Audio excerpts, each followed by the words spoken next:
an amazing individual who has a great journey to share with all of you.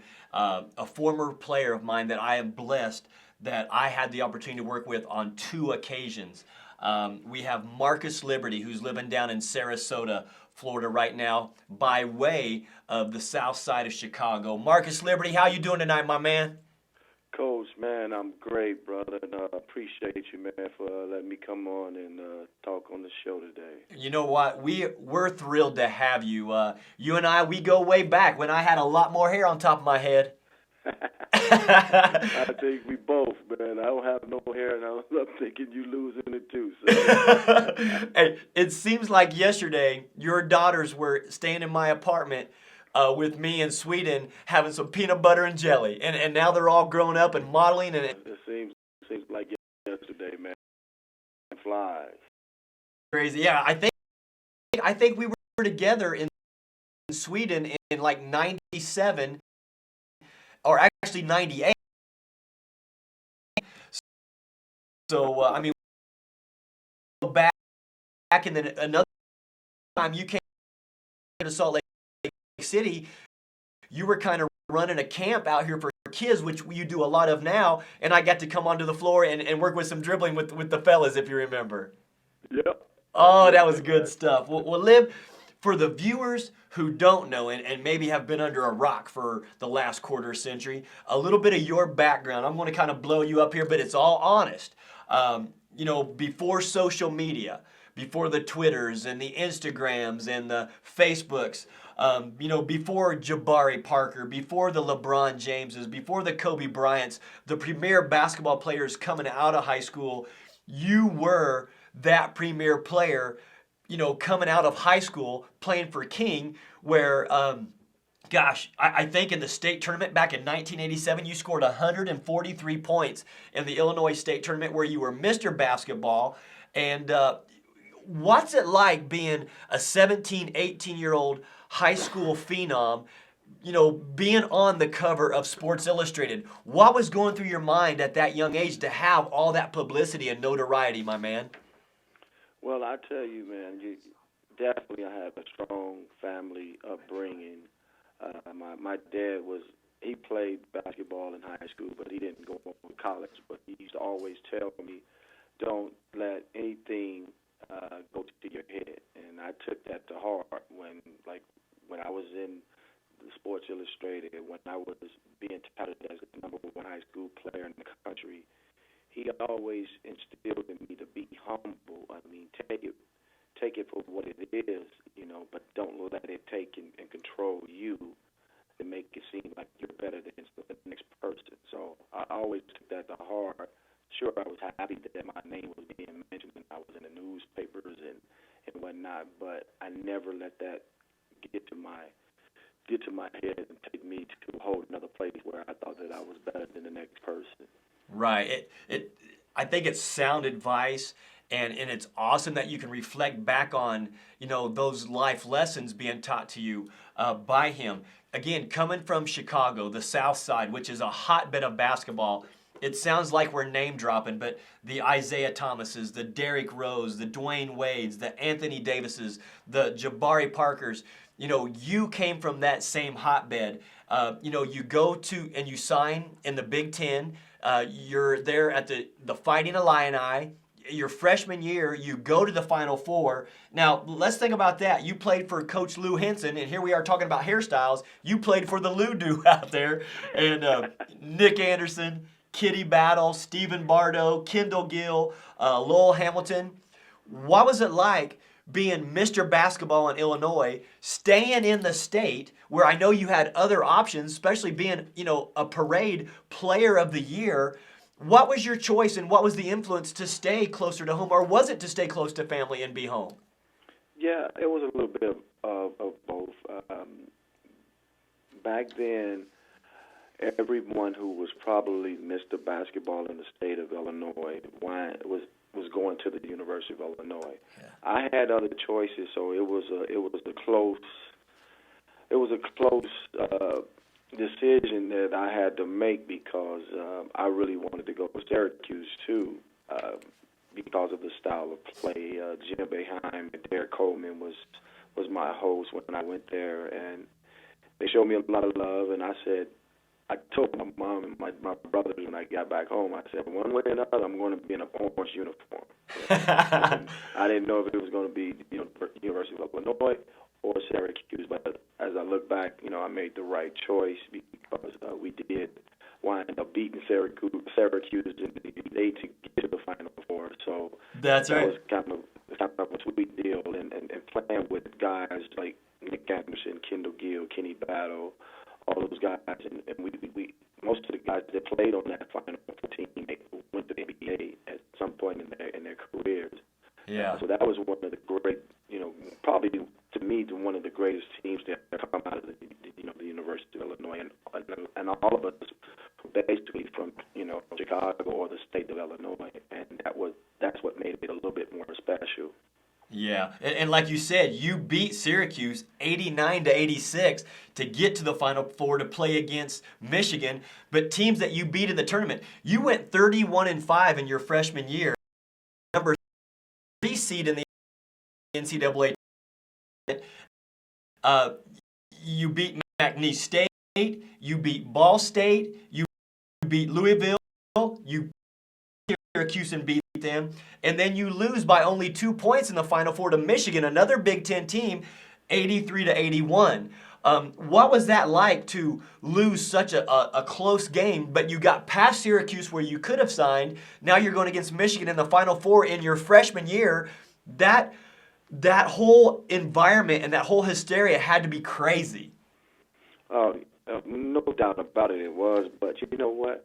I think the majority of our guys on that team, we didn't really get caught up in all of the hoopla and the NCAA tournament because we've been playing basketball pretty much all our lives. So it was just a bigger stage for us to showcase what we can do. And I saw that in each and every one of the guys that played. That we wasn't afraid. We wasn't talking about, this is the big light, it's time to play, and show out or what have you. You just we got to go out and play. We played Michigan twice. We know it's going to be a different battle because everybody knows it's hard to beat a team 3 times. So we knew that Michigan was going to come out and play hard, but at the same time, I think we made some adjustments that we should have just kept doing what we were doing in the beginning, and I think sometimes coaches get caught up in the hoopla and forget that sometimes you just got to let your players play through some things and let them figure out. And I think we had the talent to do that. And it was just unfortunate that it ended up the other way around, and we should have been national champions. Well, it's interesting that you say that because I think Pete Carroll might have had the same problem in the Super Bowl this Sunday, not giving the ball to Marshawn Lynch and letting him run it in to win the Super Bowl. So, in those pressure times, it happens. But, I mean, that's just to kind of put an analogy to current terms of what you're saying, and I agree. Now, after your freshman year, you chose to go pro, and you were in the second round, number 42, and you were drafted by the Denver Nuggets. Did you feel pressure to turn pro early, and what types of influences did you have, and what kind of direction did you have to go pro after your freshman year? Well, actually, Scott, it was after my junior year I went pro. Okay. Actually, because my freshman year I was actually a prop 40. That's right. My freshman year, so it was actually my sophomore year in '89. Right. So I actually played only 2 years. But my decision was based on my family, growing up in Chicago, on the south side of Chicago. I wanted to make it a better life for my family, better life for me. So the opportunity presented itself that, I averaged 18 points, close to 18 points, 8 rebounds. Those are, nice numbers to have. So I decided to and I lost my grandfather, who was one of the big providers for my family. So I decided to make that decision to try to help my family, not knowing what the NBA was all about, but watching Isaiah Thomas, getting to know him, talking to Sonny Parker, Jabari Parker, father, A lot of guys that was from Chicago that, actually was like, if that's what you feel you want to do, then you have to make that decision based on your situation. Now, everybody doesn't have the same situation that I had, but that's what I chose to do, and Right. I put my name into the NBA draft. Yeah, and you had good years with the Nuggets. Matter of fact, as our introduction for you to come onto the show, we actually embedded a highlight, and you did good things out there with the Nuggets, and then of course you played for the Detroit Pistons for a short time. Let me ask you this: when you went into the NBA, what were some of the things that some of the veteran players may have taken you under their wing, and what types of things did you learn from them? Was it like how to take care of yourself? Was it ice in the joints? Was it how to understand the game, or was it working on assets? What did those NBA players teach you coming in as a rookie? Well, Scott, I'm going to be real honest because there's one thing that I know. I just have to be honest. When I got to Denver, being drafted by Denver, we was a pretty young team, but we had some savvy veterans. We had the Walter Davis, we had the Orlando Warriors, T.R. Dunn, Bill Hanslick, Blair, Blair Rasmussen.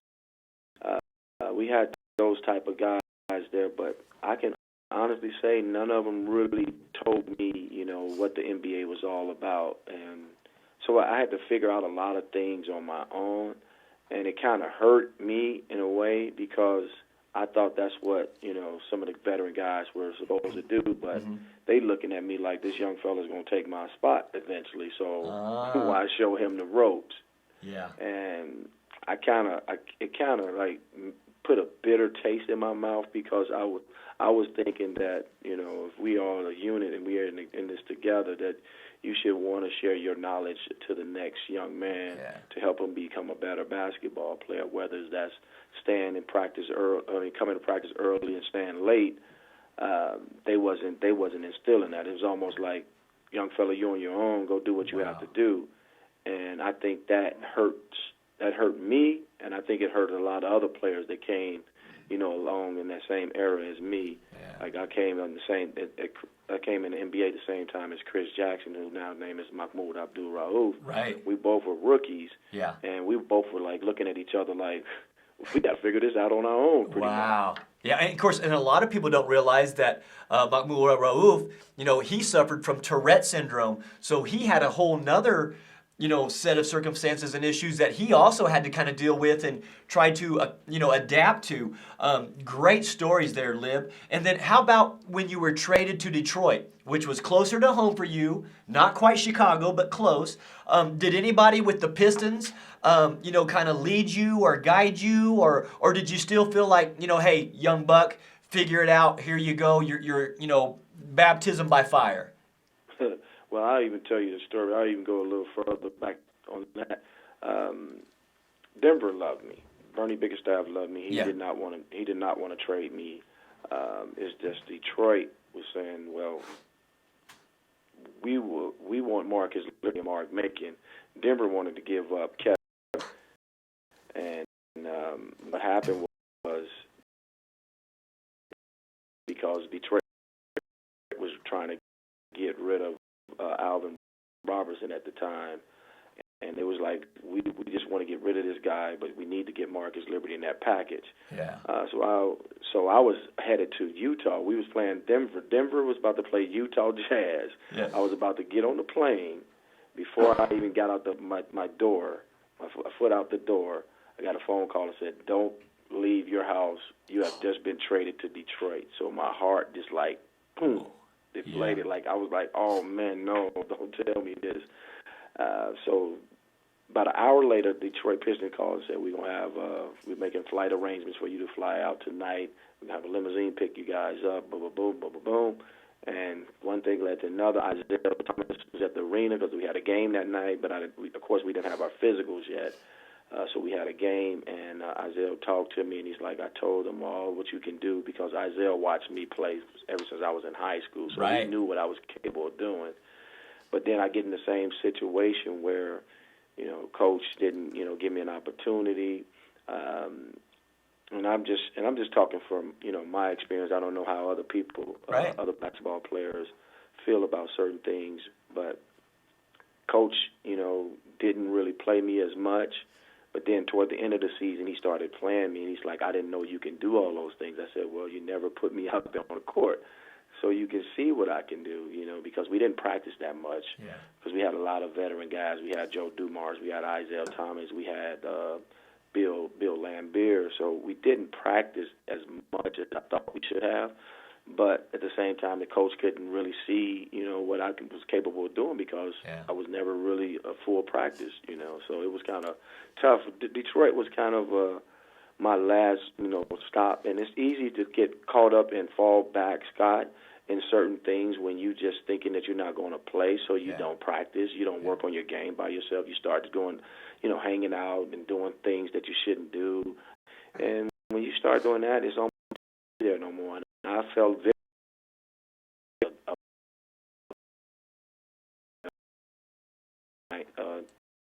1994, and it took me to a whole other place that I didn't want to go, which is overseas. Yeah. And when I started going over to playing overseas, it's just started looking at it like I'm not happy no more. It's just I got to make a paycheck. And when I started looking like that and doing those type of things, I lost the love of the game.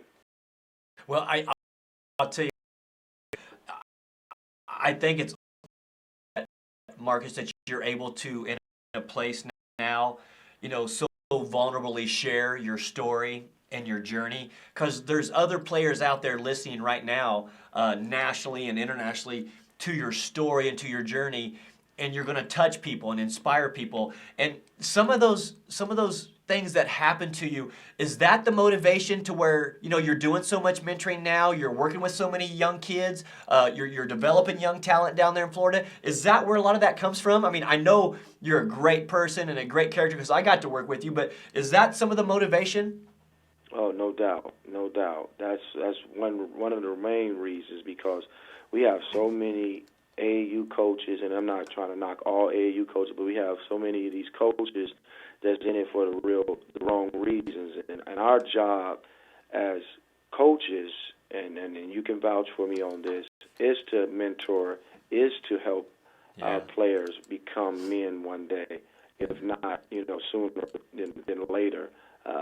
We have to instill in them that all the knowledge that we have gotten from whoever it may have been in my life at the time when I was a little shorty playing basketball in Chicago, where somebody just grabbed me and said, "Marcus, you know what, you're going to be a great basketball player, but here's what you have to do. You have to continue to master your craft."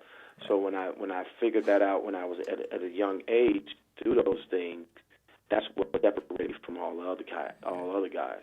Yeah. So now that I'm older, I want to instill that into the next generation of young athletes, whether it's here in Sarasota, Chicago, Utah, wherever it may be. I'm always there for that next young kid to drop some knowledge to him, to let them know that. And it don't even have to be a young man; it can be a female as well. Because I've been mentoring young ladies that want to become WNBA basketball players as well. That's right. So if I take that to heart and really instill in them all of the things that I've done and I've learned, I did my job. Because it's not so much about me no more. It's about what I can plant a seed in the next generation, and I'm doing that on a daily basis. Like, we had a game tonight. I coach a private school here, and talent-wise, we couldn't match up with the other team. But I told them if we go out there and play and minimize our mistakes and do the best that we possibly can do, then we let the chips lay where they may fall. And those guys did it tonight. They played as hard as they possibly can. We didn't win the game, but I said it's no excuses. I don't want to. After the game, I didn't say anything negative or bad. I just said you guys did what you're supposed to do, which is go out there and play hard. And I'm proud of you. And that's all you can do, because at this age in high school, it shouldn't be about the winning and the losing. Sure, we all want to do that, but it's about instilling in these kids the work ethic, what you got to do to prepare, your preparation for a game, your decision making when you're out there on the court. So that's all the things that I've instilled, and I learned a lot from you, Coach, from when you coached me in Sweden and when you coached me at Puerto Rico, and me and you just sitting and talking in the room and chit-chatting about, basketball and the fire and the energy that you had and that you instilled in every one of the players when you were coaching in Puerto Rico. I watched that, and I think I used to tell you that you was like a young Rick Pitino at the time. Yeah. And when you touched somebody, man, you touched the Carlos Arroyos when you were over there, the Marcus Liberties, and you made me want to get into the coaching thing. So wow. I owe a lot to you as well, because I've learned a lot from you, and I'm still going to start, continue to learn from you. Well, Liv, I appreciate you on that too. Thank you, my friend. I appreciate the kind words. I enjoyed working with you. I'm humbled and honored to hear that you're teaching the life lessons to these young kids, because you're exactly right. Too many of these AAU coaches are in it for the wrong reason. They're in it for the next endorsement. They're in it for a huge paycheck, a big sponsorship, and they're not teaching the life lessons and the life skills needed to be successful on and off the court. So kudos to you. We're going to take a quick break, Lib. I want you to stay on the line. As soon as we come back from that break, we're going to finish up the show here with you in a few minutes. But love the things that you're sharing with us, my friend. And we're going to take a quick break and have you right back on the Coach Scott Field Show. All righty. All right now.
The Coach Scott Field Show, brought to you by Brave Haven Media, media with a pulse.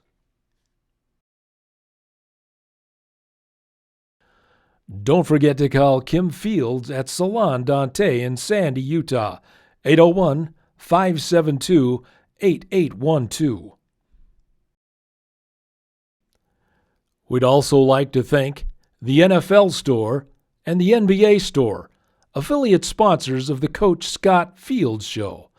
Check out all of our affiliate sponsors at www.coachscottfields.com.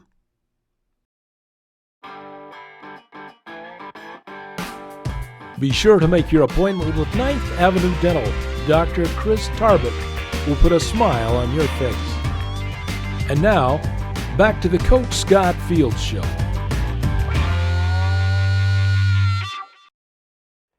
We are back live with the Coach Scott Fields Show here from Brave Haven Studios in beautiful Salt Lake City.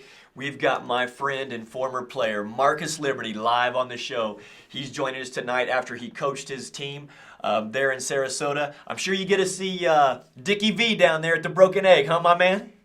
Yeah, he was actually at our game tonight, man. Hey, yeah, you gotta love when Dickie V used to sit there and say, "He's a diaper dandy, baby. He's a boy. He's a ball. He's a dream." And of course, he's still got that same energy and passion. You gotta love it. Yeah, I tell him all the time. I said, when I get to be 76 years old, I want to be just like you. Hey, there you go.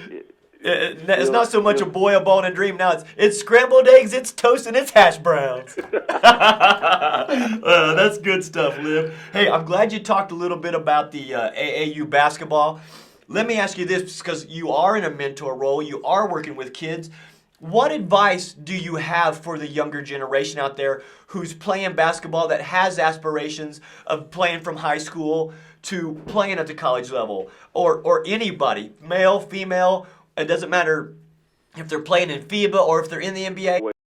Always tell, like, even the young kids that I train here, and not just the AAU or on the AAU circuit, but there's a lot of kids that's under the radar. There's not on it, but I always tell them to master your craft. So if you are one of the greatest shooters, you have to put the time in. It's no really good at it, but you have to master it. That means you have to put the time in. I always give the examples of a Kobe Bryant. I know a lot of people do not like Kobe Bryant, but Kobe Bryant worked on his skills and he mastered them. Yeah. That's what makes him so great. That's what made Michael Jordan so great. That's what's making LeBron James so great. That's what's making KD, Kevin Durant, so great, because they continue to master their craft. And I tell these up-and-coming athletes that this is what you need to do to get to this point.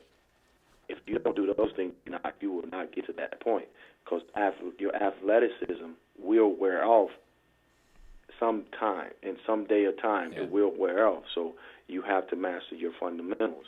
Yeah. That's what's missing with our younger generation, and that's why I talk about the AAU circuit, because so many times they just roll the ball out to the young generation of up-and-coming athletes. You go ahead and make a basket for me, but they don't have good footwork. Yeah. Maybe they can jump and dunk all over people, but it's going to be a time when you're going to have to match up with somebody that's got the equal talent. Now what? Yeah. Who's going to win that battle? It comes down to fundamentals. That's why Kobe Bryant is so good, because he has great fundamentals. Kobe Bryant came out with a story about maybe 4 or 5 years ago about he didn't like AAU, and the reason why, because they pick up bad habits.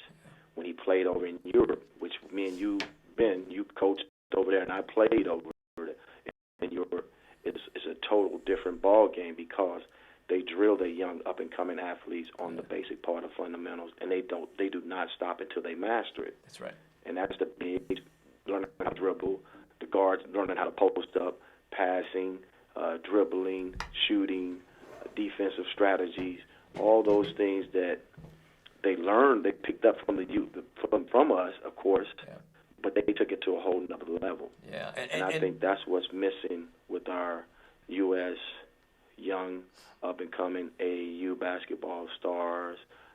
They do not put that time in everything. Sure, we live in an internet-driven world now, because of, I can just drop a name right now and everybody's going to go to YouTube and look at them, without even really seeing this kid play. So if I drop a name, they're like, oh, yeah, oh, man. But it's just a highlight video. Yep. So it's not a whole game, so you can see this kid really play. But that's what the era we live in right now. So that's what's, getting these kids the great looks and getting these kids endorsement deals, and kids are working hard and doing what they need to do as far as, getting the deals done. But are you putting that time and effort in on the court?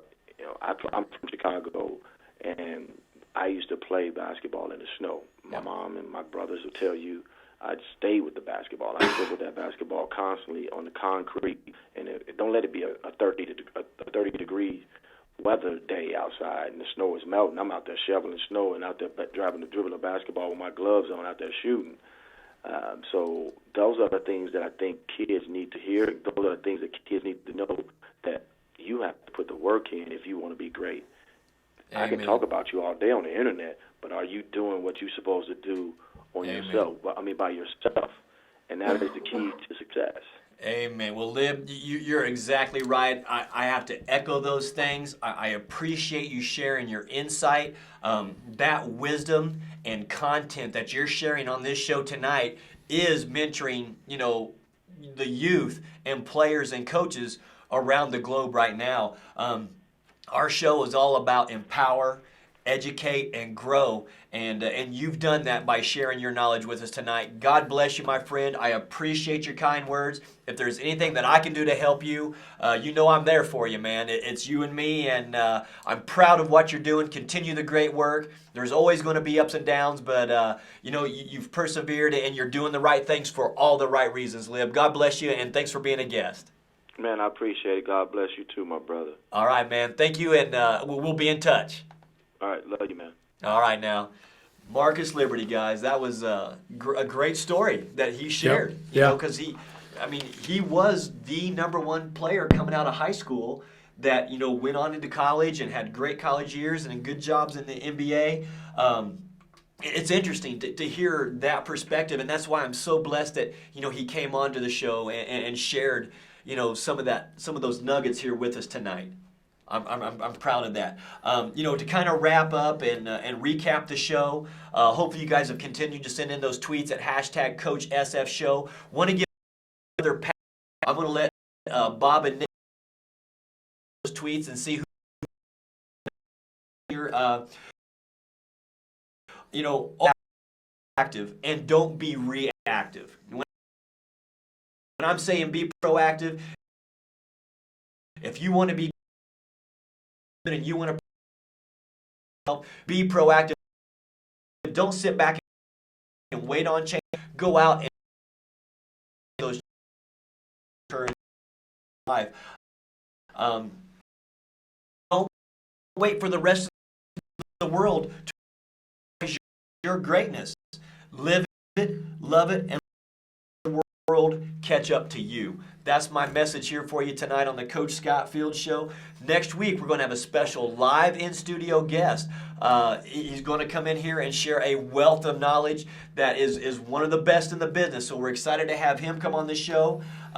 Do we have a winner tonight? We do. Oh, we do. I can't let. Hey, I want you to share it. It's going to be the book Triumph by Pat Williams. It's an autographed copy. Bob, who's our winner tonight? Who's that tweet? Well, our winner tonight, hang on one sec, is Pagoda Schultz. Wow, okay, Pagoda Schultz. I know exactly who that is. Charlie, congratulations. What was his tweet that he sent out to us? Well, he sent quite a few. Wow. He actually had a question that Okay. he wanted to ask Liv, but we didn't get a chance to do that, which was, what life lessons does Liv still carry with him today from growing up in the inner city? Charlie, that would have been an outstanding question to ask. I should have probably asked if we had a Twitter question in the future. We've learned from our mistakes. Hopefully you enjoyed the demonstration program. Charlie, I have a signed autographed Pat Williams book here for you. We're going to make sure we get that in your hands. Thanks so much for your live tweets tonight. And again, always be proactive and not reactive. Go out and obtain what you want. Next week, live in-studio guests. Be looking in the next couple days on who that's going to be, coming right here in the studios from Brave Haven.